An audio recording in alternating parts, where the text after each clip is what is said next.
Então, muito bom dia, pessoal. Né, chegamos aí ao nosso último dia, né, desse mini curso. Eu espero que vocês estejam gostando, que tenham se interessado pelo tema. Embora exista aí a especificidade, né, de a gente estar tratando de história de ideias, mas envolvendo aí uma multidisciplinaridade entre história, filosofia e direito, né? E eu espero ter conseguido e estar conseguindo abordar aí aquilo que eu me propus. E então hoje a gente inicia, né, o nosso último dia. Eu já quero de antemão agradecê-los, né, pela participação, pelo interesse, pelas discussões, agradecer também a Cíntia, né, que durante esses dias esteve conosco, monitorando, auxiliando, e vamos lá então partir para o nosso terceiro e último dia de minicurso.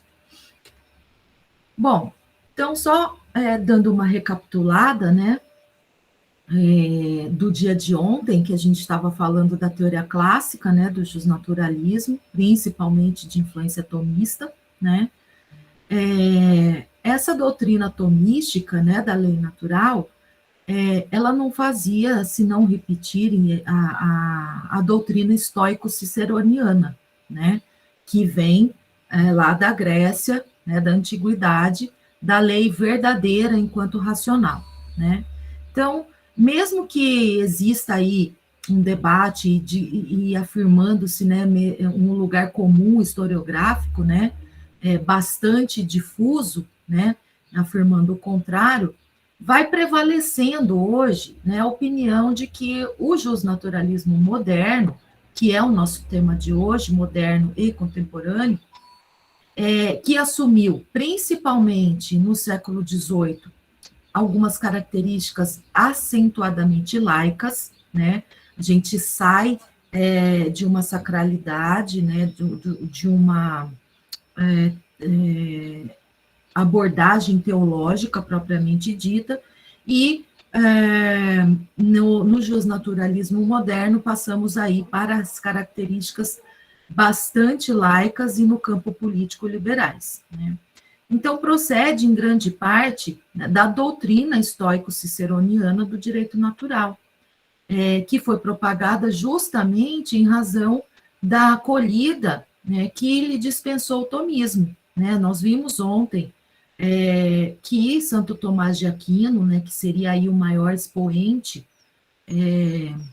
da doutrina justnaturalista clássica, ele se voltou lá aos gregos, né, e para entender o pensamento da antiguidade e agregou esse pensamento ao, ao pensamento do cristianismo da época.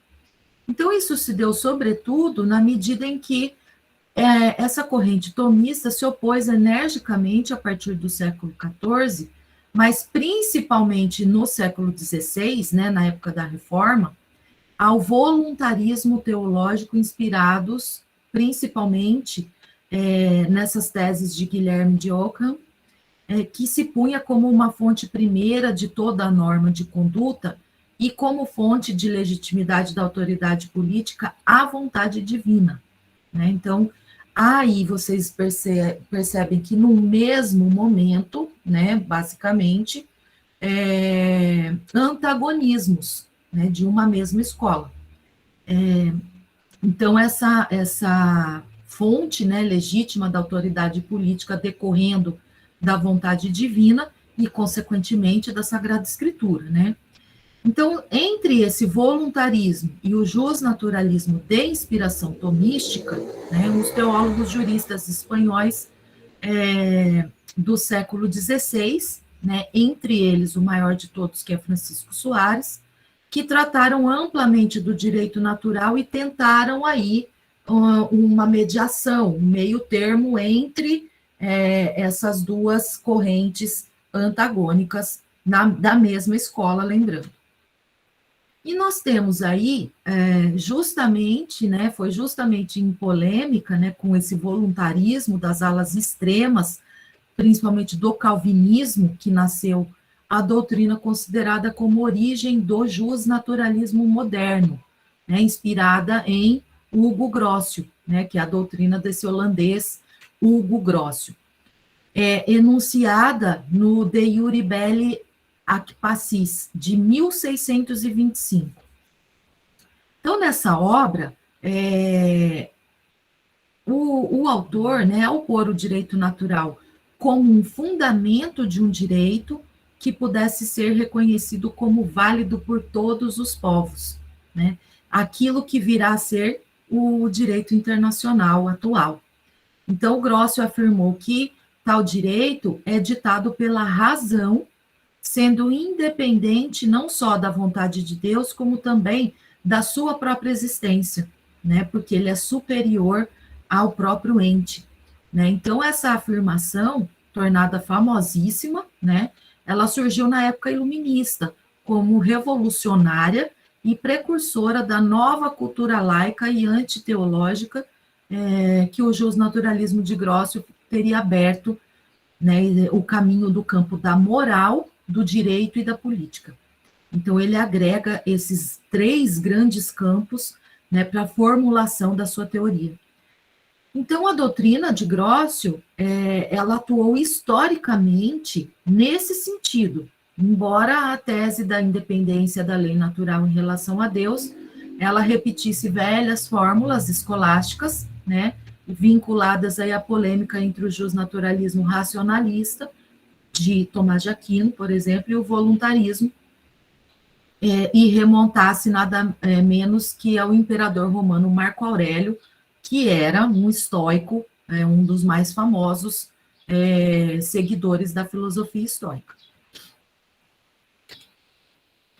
Então, nós temos aqui, no século XVII, né, a obra de Grocio, né, graças também à sua atualidade, né, como um tratado sistemático de direito internacional, e a fama que, como tal, obteve em toda a Europa, difundiu com grande eficácia, inclusive, a ideia de um direito natural, ou seja, um direito, não um direito sobrenatural, mas um direito natural, um direito que ele tinha como fonte exclusiva a validade na sua conformidade com a razão humana.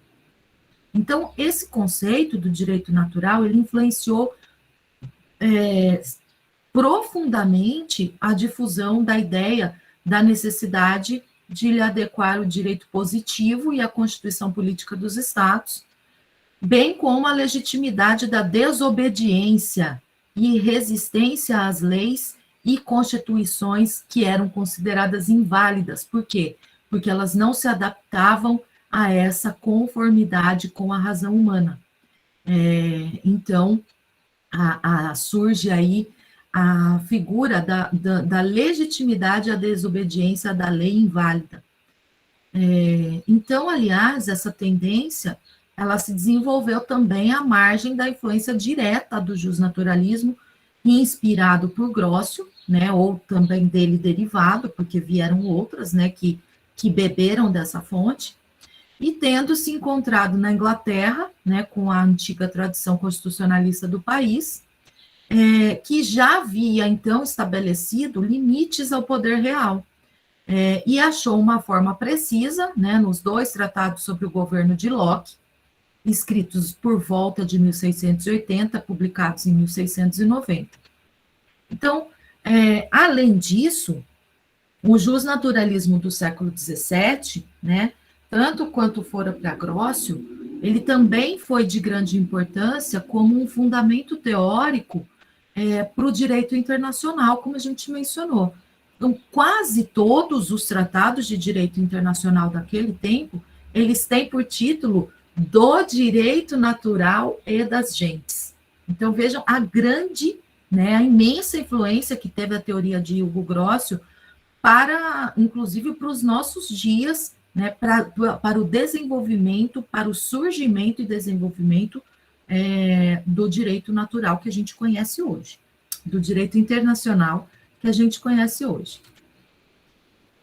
Então, nós vemos como características, né, do justnaturalismo moderno, né, que está muito aí clara, né, a opinião de que entre o justnaturalismo antigo medieval e o moderno existe uma profunda oposição. Ou seja, né, o primeiro, né, o medieval, ele constituiria numa teoria do direito natural como norma objetiva, enquanto que o segundo, ele seria exclusivamente uma teoria de direitos subjetivos, ou seja, de faculdades. Então, na realidade, entre o justnaturalismo antigo, medieval e o moderno, não existe uma fratura, como muitas vezes vocês podem ter visto, né, em leituras, em pesquisas. Não existe qualquer fratura. Existe, antes de tudo, uma substancial continuidade, né, de entendimento e desenvolvimento das ideias.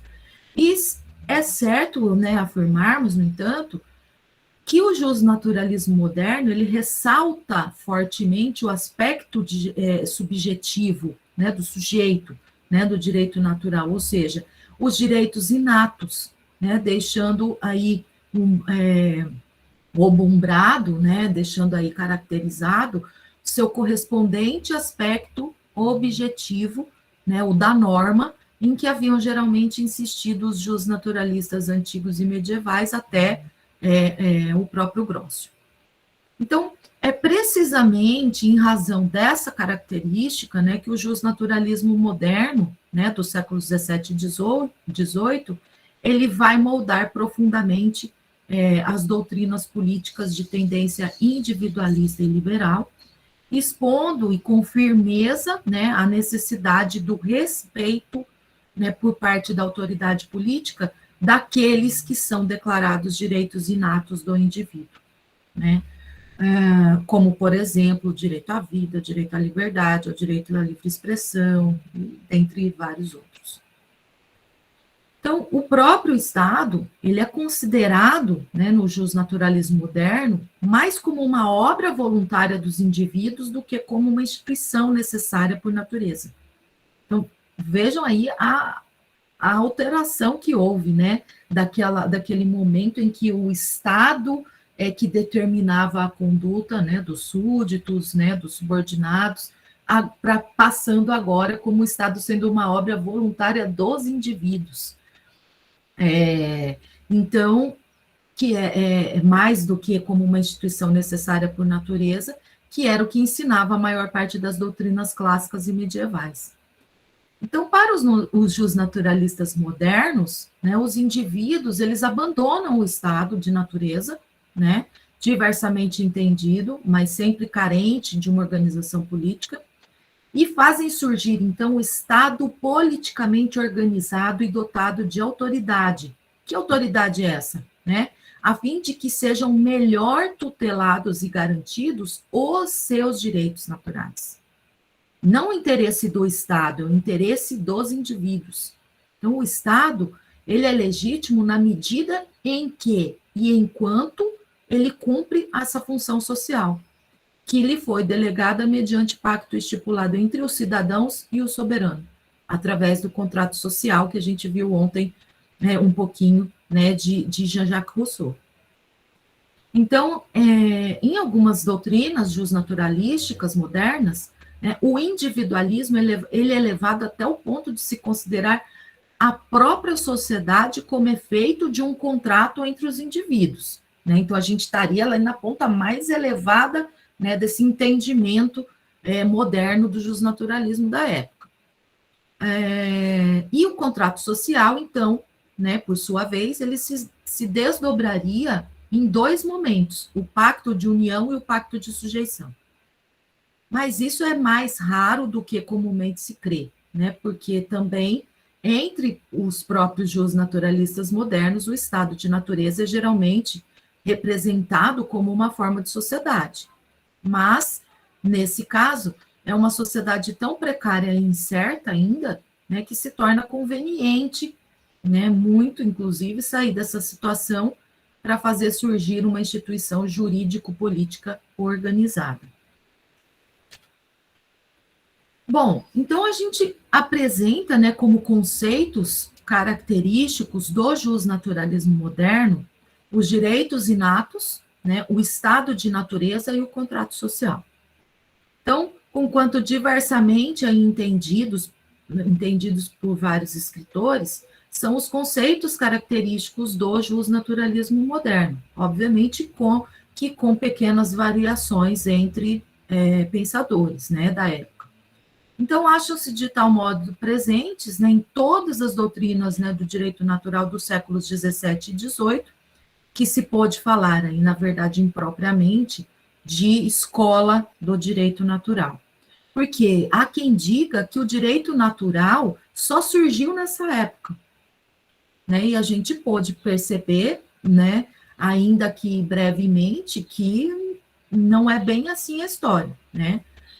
Então, isso fez com que muitos reservassem a expressão justnaturalismo, né, para as doutrinas a partir desse período histórico. E foi isso também que criou a opinião errônea, né, de que a ideia do direito natural nasceu e foi cultivada somente a partir desse período, notadamente desde Grócio para frente. Na realidade, né, as teorias dos diversos justnaturalistas do século 17 e 18, que a gente pode citar aqui Grócio, Locke, Newton, Pufendorf, Cumberland, Tomás, Barbeirac, Wolff, Burlamaque, Vattel, em posição também particular Jean-Jacques Rousseau e Kant, né? E ainda na primeira fase, né, do pensamento de Fichte. Então, eles apresentam diferenças, por vezes até profundas, né, no pensamento, e os próprios conceitos, né, de estado de natureza, conceito de contrato social, eles também se apresentam configurados aí de formas distintas dentre desses pensadores deste mesmo período. Bom, então, os primeiros, né, os primeiros desses escritores, né, do período em comento, né, eles parecem referir tais conceitos a fatos realmente acontecidos, né, enquanto os mais tardios, né, particularmente Rousseau e Kant, os apresentam como meras ideias. Então, vejam, os primeiros apresentam uma experiência mesmo empírica, enquanto que outros mais metafísica, no âmbito das ideias. Então, aptas, né, aí para explicar racionalmente a realidade histórico-política e para estabelecer em relação a essa um termo de referência e de avaliação, qual seja, o Estado tem a sua justificação racional, não histórica, aqui no caso, no contrato, que lhe é imanente e é legítimo na medida em que se amoda aos termos racionais do próprio contrato. Então, em outras palavras, o que se diz aí? O Estado, para que seja considerado legítimo, ele tinha que se mostrar como se em cada momento da sua existência nascesse um novo contrato. Então, é certo que o justnaturalismo do século 17 e 18, ele peca, né, gravemente por falta de um sentido histórico, né? Não só expondo como eventos realmente acontecidos meras exigências racionais, mas também ao entender assim o que na realidade eram aspirações políticas e não raro também econômicas, né, da sociedade da época. Então, por outro lado, foi justamente o havê-las entendido como exigências racionais absolutas, né, que deu a essas inspirações a força necessária para que fossem satisfeitas. Então, o ideal justnaturalístico dessa época, né, ele teve, assim, muitos resultados políticos, né? Então, ele foi na doutrina do direito natural, foi nela que se inspirou, né, através, né, de outros elementos também históricos e doutrinais, oriundos, sobretudo, da tradição constitucionalista inglesa, que se originou, que foram inspiradas, por exemplo, a Declaração da Independência dos Estados Unidos da América, em 1776, né, onde se afirma que todos os homens são possuidores de direitos inalienáveis, como a vida, a liberdade, a busca da felicidade. Também é de caráter genuinamente justnaturalista a Declaração dos Direitos do Homem e do Cidadão, de 1789, que vai constituir aí como um dos primeiros atos, né, da Revolução Francesa, e onde se proclamam igualmente como direitos naturais a igualdade, a liberdade, a propriedade, entre outros. Mas, né, foi sem dúvida o período conhecido como Idade Moderna, né, que é um dos que mais provocam a curiosidade, né, dos estudiosos e pesquisadores, dada a sua grande riqueza de acontecimentos, né, que marcaram a passagem, a ebulição de ideias inovadoras e revolucionárias, que viriam a influenciar definitivamente, né, o modo de organização política e social das nações. E não há como falar dessa época, né, sem lembrar pensadores como Voltaire, Hobbes, Locke, Adam Smith, Montesquieu e Rousseau, né, os quais propuseram valiosíssimas reflexões sobre os mais diversos temas, né, de ordem filosófica, social, política, moral, até mesmo religiosa. Então, essas ideias propagadas através desses filósofos é que vieram a compor um movimento conhecido por iluminismo, né, que faria ruir aí as estruturas das monarquias absolutistas europeias. E foi nessa obra, né, na obra desses pensadores, que há aí o início, né, do pensamento, que se começou a contestar e também a denunciar os malsinados privilégios da igreja, da nobreza e do próprio soberano, né, bem como o desrespeito perpetrado aí pelo Estado absolutista aos direitos individuais do cidadão. Então, nesse período que reinava insegurança, ausência de liberdade plena, desigualdade social, péssimas condições de trabalho, exploração, desmandos, né, dos poderosos, impostos aviltantes, confiscatórios, que enforcavam a classe burguesa emergente, né, marginalização do povo do processo político, né, elaboração e aprovação de leis totalmente esdrúxulas, né, incompatíveis com a vontade popular, enfim. O pacote, como que eu posso dizer, aquele pacote suicida das liberdades, né? Então, era premente, né, urgia, então, uma mudança significativa na estrutura do Estado. Então, nesse contexto, né, de crise, de contestações, de denúncias, né, de fervilhamento, né, de novas ideias e pensamentos, é que essas ideias iluministas passaram a ganhar cada vez mais adeptos e vão encorajando as multidões a lutar por mudanças. Então, o resultado disso, né, como a gente sabe, é a eclosão da Revolução Francesa, que começa com a queda da Bastilha, em 14 de julho de 1789, e vai terminar com o golpe de Estado de 18 de Brumário, né, em 9 de novembro de 1799, levando Napoleão Bonaparte, então, ao poder. Também, em 1789, também foi elaborada, né, concomitantemente ali a queda da Bastilha, a Declaração dos Direitos do Homem e do Cidadão, que é um documento importantíssimo, né, por fortalecimento e a consolidação da tese da proteção universal dos direitos fundamentais do homem. Então, o direito natural, ele passou por uma reformulação das suas bases substanciais nesse momento histórico, e também, a partir de então, ele oferece ao mundo os contornos mais próximos do que se entende hoje por direitos fundamentais do homem.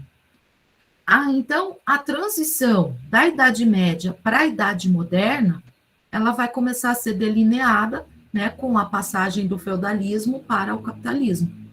E os historiadores, eles demarcam, né, essa Idade Moderna como início aí a tomada de Constantinopla pelos turcos otomanos, em 29 de maio de 1453, até delimitando aí alguns antes, outros um pouco depois, com o término da Revolução Francesa em 1789.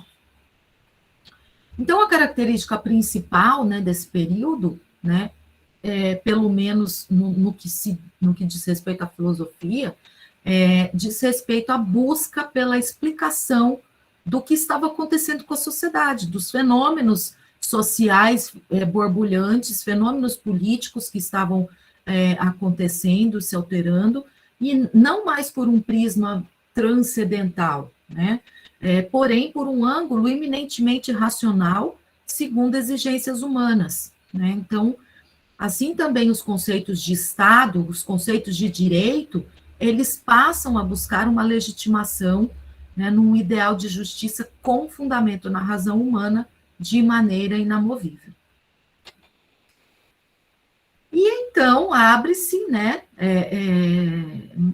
vistas aí, o antropocentrismo, né? Então o homem passa a se colocar no centro do universo e a querer ter ingerência sobre o seu próprio destino, né, encontrando na razão um caminho libertador, que o levará à construção por si próprio da regra da sua conduta, a partir do questionamento das estruturas do Estado, e também da legitimidade deste para impor deveres e obrigações aos súditos. Então, essa inquietação, esse momento efusivo, né, ele vai se evidenciar logo nas primeiras linhas do contrato social de Rousseau, quando ele observa que o homem nasceu livre, mas em toda a parte está a ferros, né, preso. E julga-se senhor dos outros e é mais escravo do que eles. Como se deu essa transformação? Ignoro. O que pode torná-la legítima? Penso que sei responder a essa pergunta. Então, ele desenvolve toda a sua teoria, né, do contrato social. É um momento também, né, de definição ali da autoconsciência do indivíduo. Então, essa resignação acerca da paradoxal liberdade do homem, que não obstante nascesse livre, apresentava-se sempre acorrentado pelo Estado, né, vai mudando o enfoque, né, do plano transcendental e trazendo a discussão mais para o terreno da autoconsciência do indivíduo quanto ao seu agir e pensar. Então, nesse contexto é que vão surgir, aí principalmente no campo jurídico, uma escola, né, de pensadores que passa a tratar o homem como fim absoluto do Estado. Então, aí a gente já pode perceber, né, as raízes, né, do positivismo se embrenhando no sistema, né? Pondo-se em primeiro plano o indivíduo com o seu poder de agir, seus problemas, suas necessidades, para só depois se pôr a lei, né, produto do ente político abstrato. Então, surgem os pilares para o entendimento do direito sob o aspecto teleológico, individualista do justnaturalismo, que se reformulava naquela época também baseado em direitos oriundos do próprio estado de natureza do homem, anteriores a qualquer lei e fundamentados unicamente na razão. O Paulo Bonavides, né, que é um jurista, jurisconsulto, né, ele descreveu esse período dizendo o seguinte: desponta aí a idade do justnaturalismo racional, de direção filosófica individualista, apoiado em teorias contratuais, que haviam de incendiar os ânimos com a Revolução do século XVIII, dinamitando na ordem prática a estrutura pública e social da feudalidade decadente. Então, ele resume aí muito, de uma forma bastante feliz, né, como foi, né, a evolução desse período. Então, é bastante interessante essa descrição dele. Então, nós temos aí os postulados da Escola de Direito Natural na Idade Moderna como sendo, né, um estado de natureza que vai preceder a formação da sociedade civil, em que os homens se viam absolutamente livres e independentes, submetendo-se apenas a leis naturais ditadas pela razão e pela necessidade de conservação, e, segundo, um contrato social, consentido unanimemente pela população, que propiciará a passagem do estado de natureza para o estado de sociedade e legitimará a figura de uma autoridade superior às vontades individuais. Então, na visão de Rousseau, que é o maior expoente, né, desses postulados, o maior expoente, inclusive, do contratualismo nesse período, essa autoridade tem que ser a própria coletividade, que abordará e aplicará as leis segundo a vontade geral do povo. Então, nesse sentido, né, para a escola do direito natural racional, o direito constitui uma ordem pré-estabelecida, decorrente da natureza do homem e da sociedade. O acesso ao direito não pode ser, porém, oferecido através de textos ou tradições sagradas, como sustentava a escola teológica, e o uso da razão humana é o único meio adequado para descobrir os fundamentos da ordem natural. Então, essa definição de Sabadell. Então, nós chegamos num período de crise, né, do direito natural. Por quê? Porque entendia-se, então, muitos entendiam que naquele momento o direito natural teria cumprido o seu papel histórico, digamos assim. Né? Então, vitoriosa a Revolução Francesa, né, tratou-se da elaboração de um sistema de leis, o Código Civil francês ou o Código Napoleônico, sob a crença, né, de que seria a projeção escrita e plena dos preceitos jurídicos racionais dos jus naturalis. Então, nesse sentido, nascia a teoria da plenitude da lei, que é um fetichismo legal, né? Nunca chegamos nela, que se analisava no sentido de sua interpretação literal, pois traduzia o direito ideal. Então, como consequência dessa codificação normativa, ocorre a identificação entre o direito e a lei, entre a norma e o justo, né? Então, em outras palavras, né, segundo o Luiz Roberto Barroso, os direitos naturais cultivados e desenvolvidos ao longo de mais de 2.000 anos haviam se incorporado de forma generalizada aos ordenamentos positivos.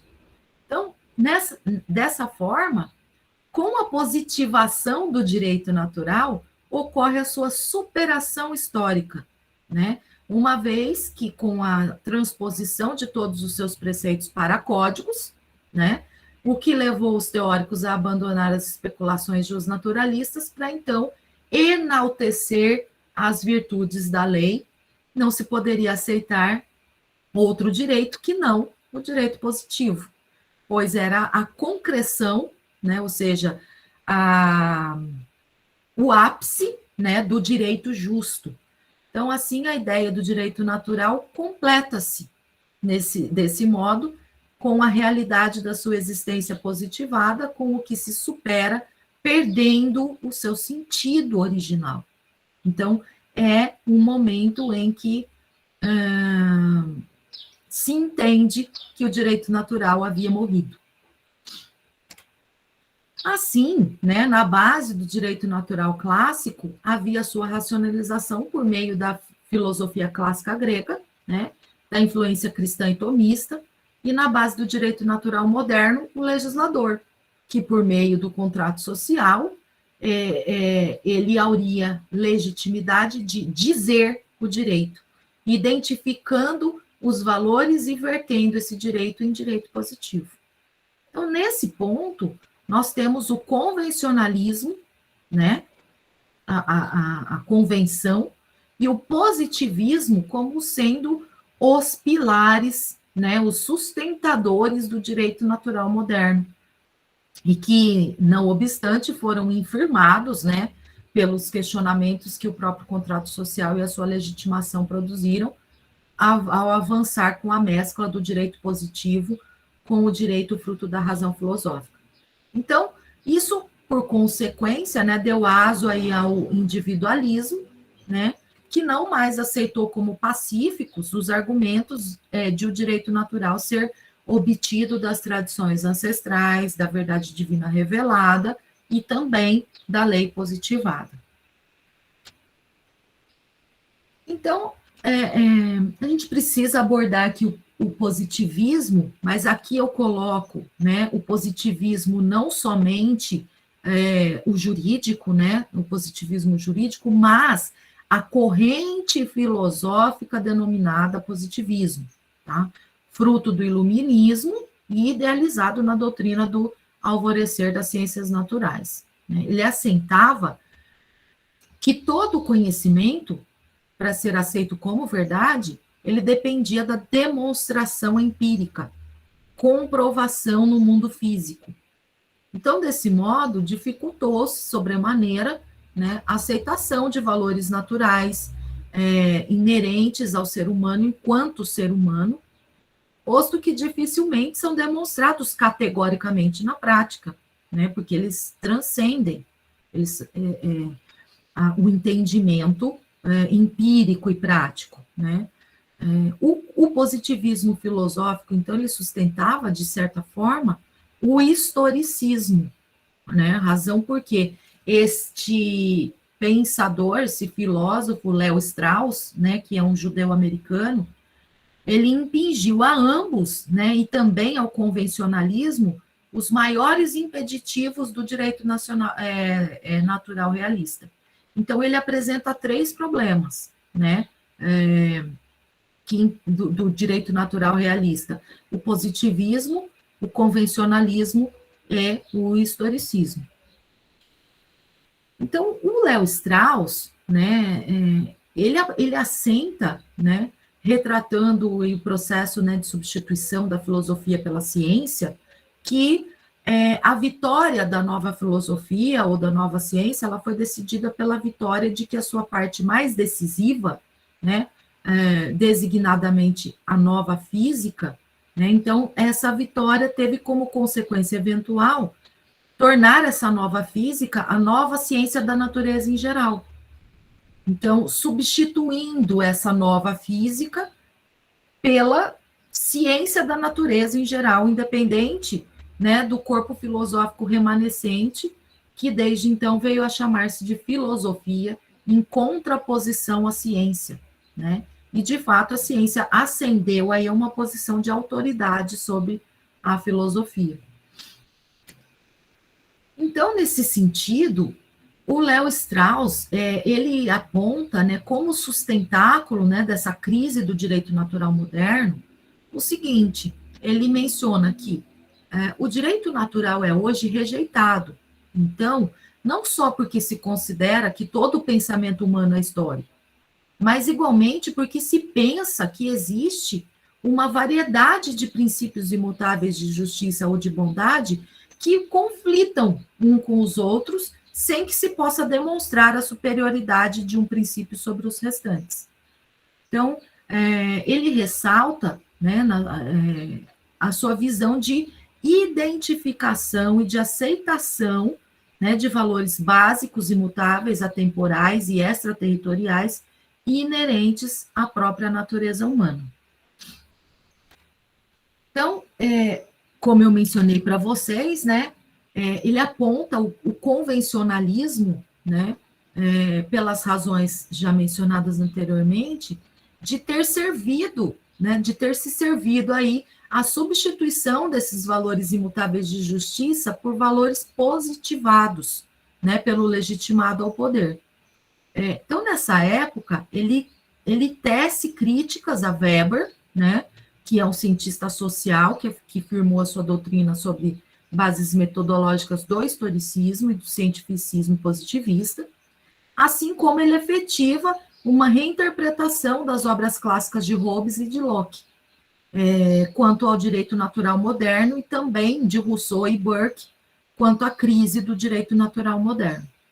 Então, para o alcance, né, dos valores ditos acima, básicos e imutáveis, atemporais e extraterritoriais, inerentes à própria natureza humana, o Strauss defende o regresso aos filósofos clássicos antigos passando ao largo, né, das influências dos valores revelados pela divindade, amplamente difundidos nas doutrinas filosóficas cristãs, mormente, né, atomista, para só assim, então, alcançar a essência dos princípios do direito natural em uma nova interpretação e identificação de um núcleo imutável e atemporal de valores inatos ao ser humano.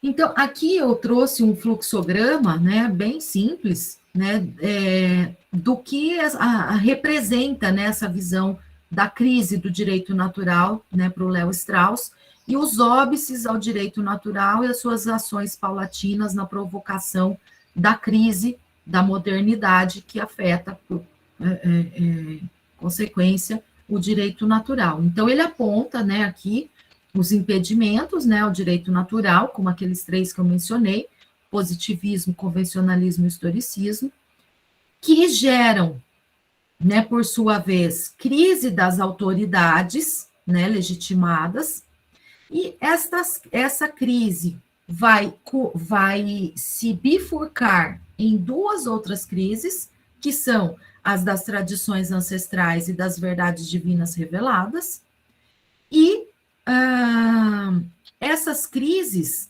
né, elas trazem como características, né, que se sobrepuseram aí a teoria do contrato social, o individualismo e a crise da modernidade do direito natural, né, que por sua vez se retroalimentam, né, como vocês podem verificar aqui.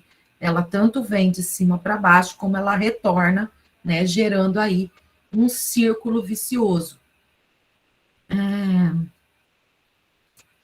Então, né, nesse fluxograma anteriormente exposto, está aí representada a tese, né, do Léo Strauss na sua obra Direito Natural e História. Então, ela apresenta-se, né, de grande valia para o intérprete e aplicador do direito para identificar essa crise da filosofia moderna do direito natural e ao sustentar também uma necessidade de identificação de direitos inatos aos seres humanos, que, independentemente de estarem positivados e de estampados como reflexos culturais e sociais, eles representem valores efetivos em que se deve apoiar o direito positivo. Então, passado isso, né, nós temos o ressurgimento, né, do direito natural.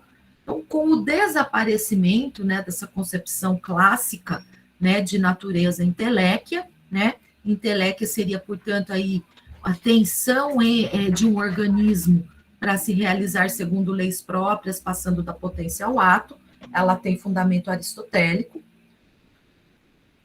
Então, com o desaparecimento, né, dessa concepção clássica de natureza inteléquia, capaz de ser fonte de sentido jurídico e raiz de conteúdos normativos, né, com relativa independência, né, do sujeito pensante, esse sentido e essa raiz, elas passam a situar-se necessariamente no sujeito, que fabrica normas e princípios práticos a partir de postulados da sua própria razão. Então, com exceção parcial de Grosso, né, esses escritores modernos, como Hobbes, Pufendorf, Locke, entre outros, eles sustentavam que não há qualquer significado moral ou político inerente na estrutura das coisas, e que todo significado ou valor é querido ou construído e imposto sobre o mundo natural, que em si mesmo é amoral e apolítico. Então, esse modo de pensar, né, ele é especialmente posto em evidência nas ideias de David Hume. Para quem, né, as noções de justiça, propriedade e direito são meramente artificiais, são criações voluntárias do homem por razões de utilidade comum. Então, quando vocês estão pesquisando, se forem pesquisar aí o direito natural e as suas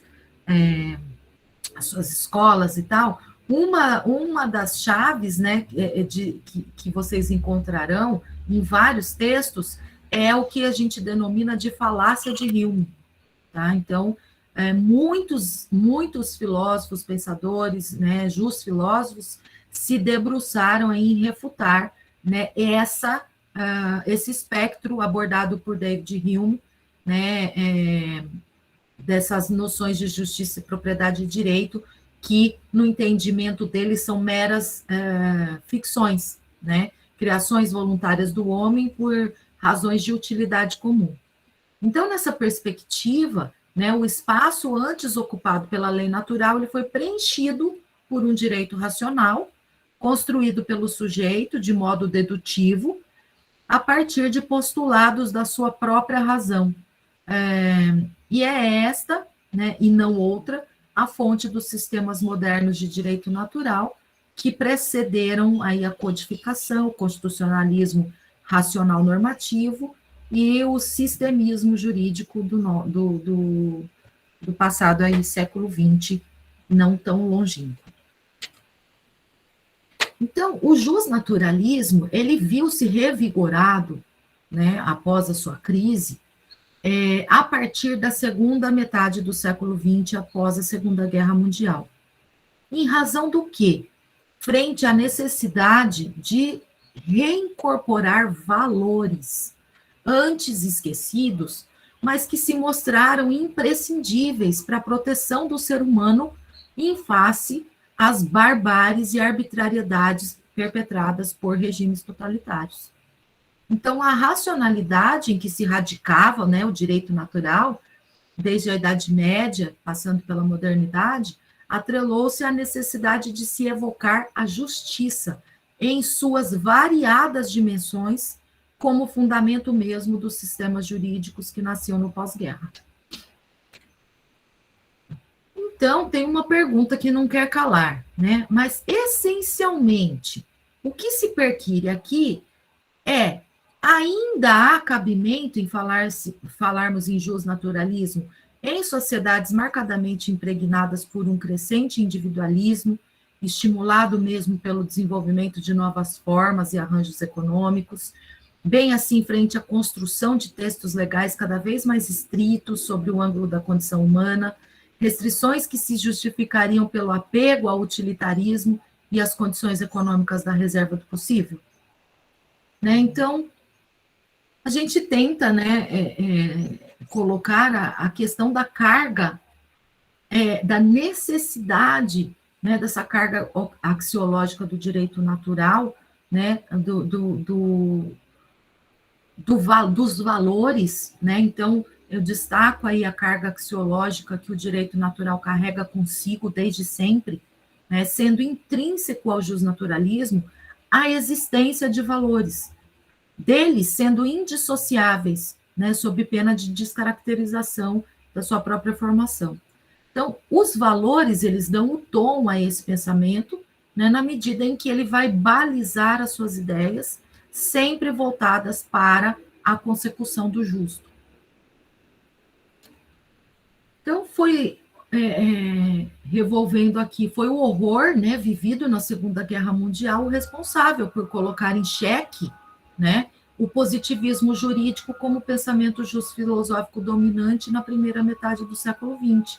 Por quê? Porque ele não deu conta das atrocidades cometidas e ocorridas, e muitas delas justificadas na própria lei escrita, né, como eu mencionei, salvo engano, acho que no primeiro dia, né, que eu fiz uma breve linha do tempo, no próprio Tribunal de Nuremberg, né, quando os carrascos nazistas foram julgados, eles utilizaram como estratégia de defesa, né, o estrito cumprimento do dever legal.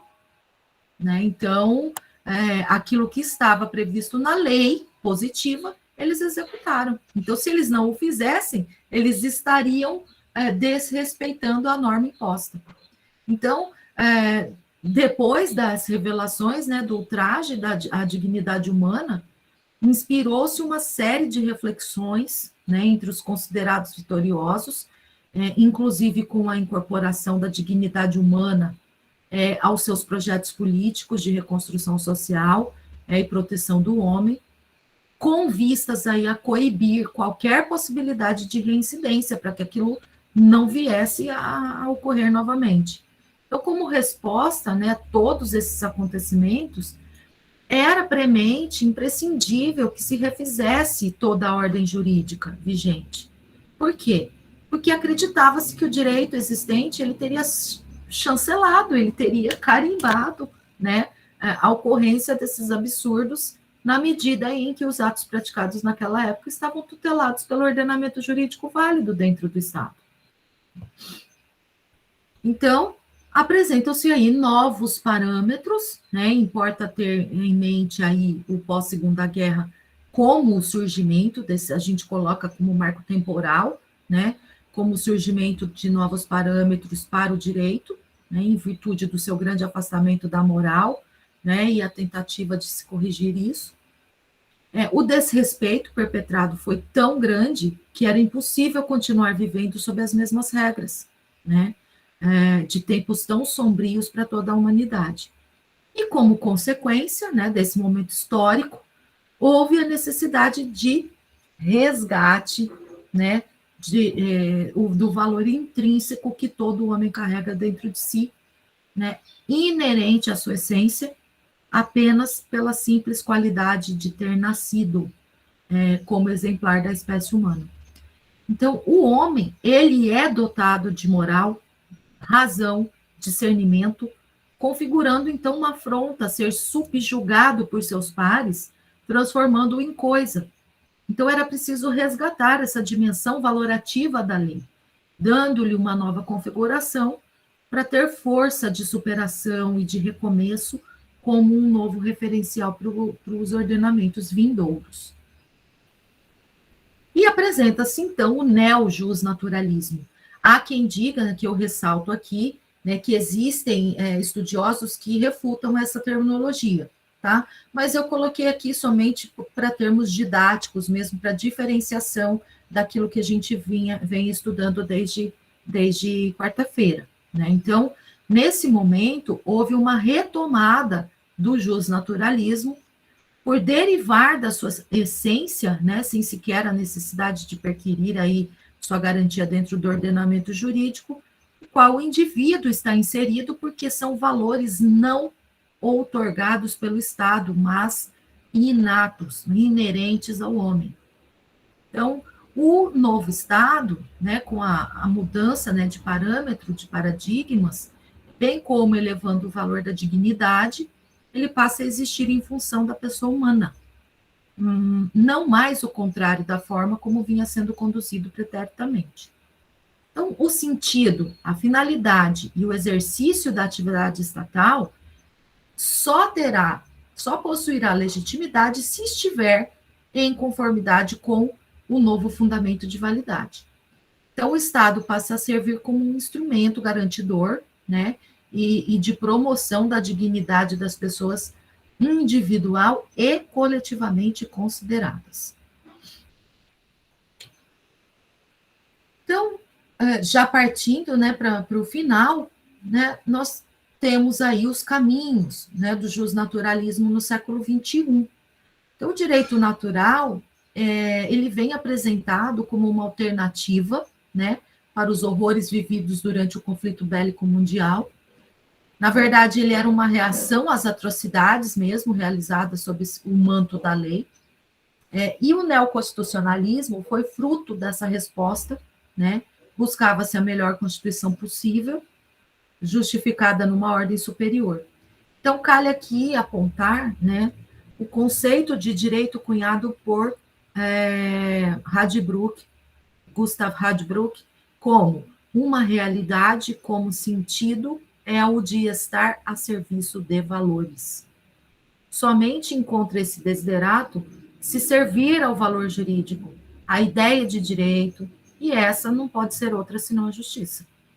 Então, apesar dessa diretiva, é importante ainda, né, a gente pensar aí a observação de Recassensiches, né, a situar os princípios do justnaturalismo como elementos de indispensável consideração na fase de produção de normas, né? Então, ele ser pensado sempre na fase de produção de normas, isto é, as normas positivas derivariam da inspiração valorativa que adviria do direito natural. Então, entretanto, a praxis, né, jurídica está a sinalizar demanda diversa, né, impondo aí a observância a valores universalmente reconhecidos, a partir da construção dos direitos humanos como uma base racional compartilhada pelo gênero humano. Então, fortíssima influência ainda do positivismo. Então, concluindo, né, o justnaturalismo, como a gente pôde ver, né, ele passou por diversas mudanças ao longo dos anos, dos tempos, bem como ele assumiu diversos conteúdos, uma variedade de conteúdos, acompanhando as alterações no comportamento, entendimento, vivenciados em cada trecho, distintos dessa linha cronológica do tempo, chegando aos dias de hoje, carregando, então, uma elaboração densa e complexa, né? Mas o principal ponto para a compreensão é perceber que o direito natural, ele deixou de ser algo baseado apenas na vontade divina para se tornar uma lei ditada pela razão, né? E a ênfase da natureza e na razão humanas, e não mais na origem divina, é um dos marcos da Idade Moderna e a base dessa nova cultura laica, consolidada a partir do século XVII, né? Aqui uma percepção do Luiz Roberto Barroso, que é atualmente ministro do STF. Então, a partir, né, dessas divergências iniciais existentes entre o justnaturalismo e o positivismo, que estão baseadas, né, no conflito entre subjetividade e objetividade, conteúdo e forma, valor e racionalidade, né, a evolução do pensamento, ela mostrou o encontro de pontos em comum, culminando com a formação do direito vigente atualmente, formando-se condições, né, para uma ambiência, né, uma ambientação aí participativa, no qual o justnaturalismo atua no processo de formação, de elaboração, de pensamento da norma, né, e na fase da sua concretização, trazendo ares aí ao sistema, arejando o sistema, a partir da constante dos valores universais encartados no ordenamento jurídico. Então, a união de forças, né, ela teve a sua origem no combate às atrocidades, né, do nacionalsocialismo durante a Segunda Guerra Mundial, onde o direito ele foi totalmente pervertido até se tornar irreconhecível, acreditando-se que no momento imediatamente posterior, né, ao término desse confronto, deveria haver um retorno ao direito natural, reconstruindo tudo do zero, porque era impossível viver sob o manto de leis tão injustas. E, por fim, né, superando aí a dicotomia anterior, né, o justnaturalismo é chamado, então, para impor limites, né, com a reinserção do elemento valorativo dos textos legais, juntamente com uma nova forma de interpretação do ordenamento, baseado em princípios, tá, com forte carga valorativa, axiológica, mesmo quando eles não possuem essa previsão expressa nos textos legais. Então, a tarefa que nos é dada é a limitação da arbitrariedade na legislação e na aplicação da lei.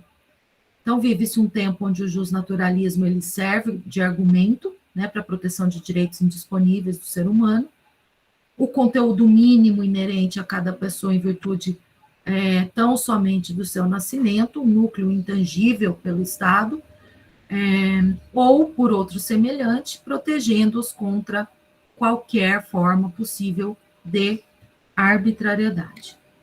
Então, a forma de implementação, ela vai variar de acordo com o pensamento adotado, né?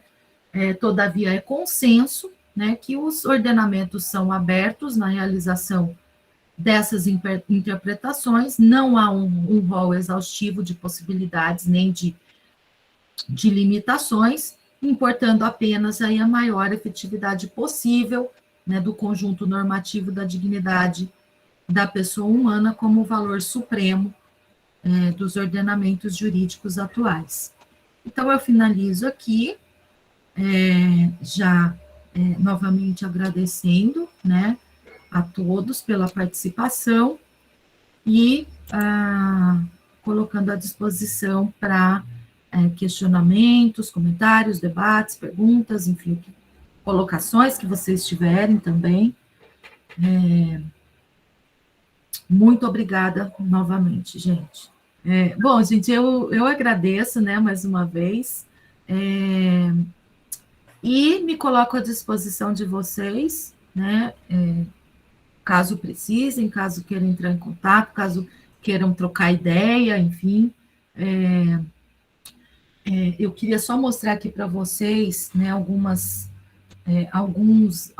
obras, né, que eu venho me debruçando sobre elas. Hoje mesmo eu mencionei, né, essa daqui, né, que é a do Léo Strauss, né, O Direito Natural e a História, que faz aquele contraponto, né, ao positivismo. Eu também, ontem eu mencionei para vocês, né, que eu pesquiso também um filósofo inglês, que é professor em Oxford, ele continua sendo professor em Oxford, também é professor convidado em outras universidades nos Estados Unidos.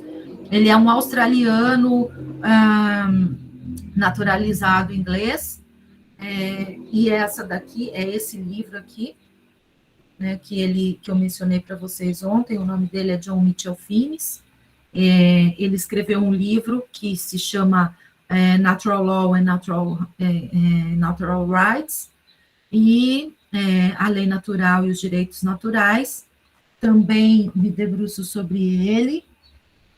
Tem um outro livro que também que faz parte já mais propriamente da minha pesquisa de mestrado, né, que é esse daqui, que é o Tratado da Lei Natural de Tomás Antônio Gonzaga, né, que é um tratado que foi escrito por Tomás Antônio Gonzaga aqui no Brasil colonial, entre tantas outras, né, gente? A Ética Nicômaco, de Aristóteles, outros livros sobre a filosofia do direito, que trata, né, do direito natural, as ideias de Tomás de Aquino, enfim, bibliografia, se a gente for buscar, é muito vasta, né, porque nós estamos cobrindo aí mais de 2.000 anos de história, e o direito natural está ressurgindo. Se vocês forem pesquisar, hoje tem muita gente se debruçando novamente ao estudo do direito natural, para que haja aí digamos, essa esses novos ares, né, para que o direito natural venha aí a fazer o positivismo dar uma respirada, porque, a meu entender, ele está meio sufocante, tá bom? Então, acho que é isso, gente. Quero te agradecer, Renata. Eu que agradeço. Acho que foi muito enriquecedor para todo mundo que acompanhou. Muito obrigado mesmo. Obrigada a todos e bom fim de semana, gente. Descansem e até mais, até breve, se Deus quiser. Tchau, tchau. Obrigada, tchau, tchau.